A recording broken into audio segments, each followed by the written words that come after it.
पंच Japan के Ichikawa city जू में रहने वाला एक जापानी मकाक है।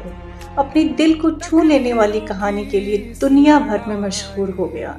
जन्म के तुरंत बाद ही उसकी मां ने उसे छोड़ दिया, जिससे उसकी जिंदगी संघर्ष से भर गई। लेकिन पंच ने हार नहीं मानी और एक मुलायम खिलौने ओरिगामी में अपना सहारा ढूंढ लिया। ये उसके लिए एक खिलौना नहीं बल्कि सुरक्षा और अपनेपन का प्रतीक है। पंच की कहानी हमेशा करुणा और जिम्मेदारी की याद दिलाती है। पंच की मासूमियत और संघर्ष ने लोगों का दिल जीत लिया है और उसकी वीडियो तेजी से वायरल भी हो रही है।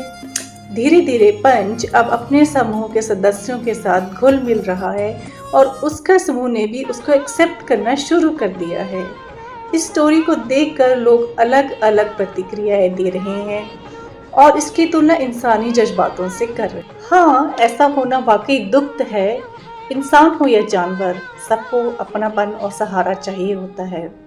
जब अपने ही लोग इग्नोर करते हैं तो बहुत अकेलापन महसूस होता है, जैसे दुनिया में आप अकेले पड़ गए हों। पंच की कहानी में भी यही दिखता है। उसे अपनी माँ ने छोड़ दिया, लेकिन एक खिलौने ने उसका साथ दे दिया और अब वो धीरे धीरे दूसरों के साथ जुड़ रहा है, घुल मिल रहा है और नए दोस्त बना रहा है। उसकी कहानी हमें सिखाती है कि चाहे परिस्थितियाँ कितनी भी मुश्किल हो, उम्मीद कभी नहीं छोड़नी चाहिए।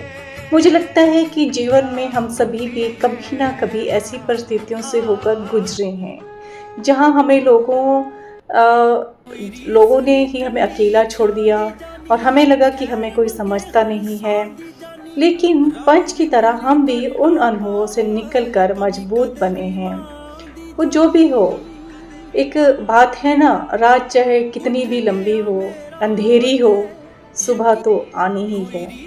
इन सभी अनुभवों ने हमें बहुत कुछ खास सिखाया होता है और हमें मजबूत बनाया होता है। आज हम जो भी है, जहाँ भी है, जो भी हमने सीखा है, उसमें हमारे अच्छे और बुरे सभी तरह के अनुभवों का एक जोड़ रहता है।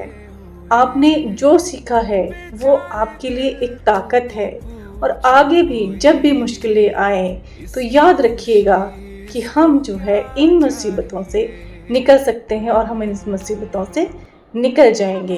ऐसे ही नहीं, पंच की स्टोरी जो है वायरल हो रही है। एक्चुअली लाखों लोग उसके दिल को, उसके जज्बातों को समझ पा रहे हैं, क्योंकि कभी ना कभी उन्होंने भी ज़िंदगी में इस तरह की फीलिंग्स को देखा है। कभी ना कभी ज़िंदगी में वो भी इन परिस्थितियों से गुजरे हैं।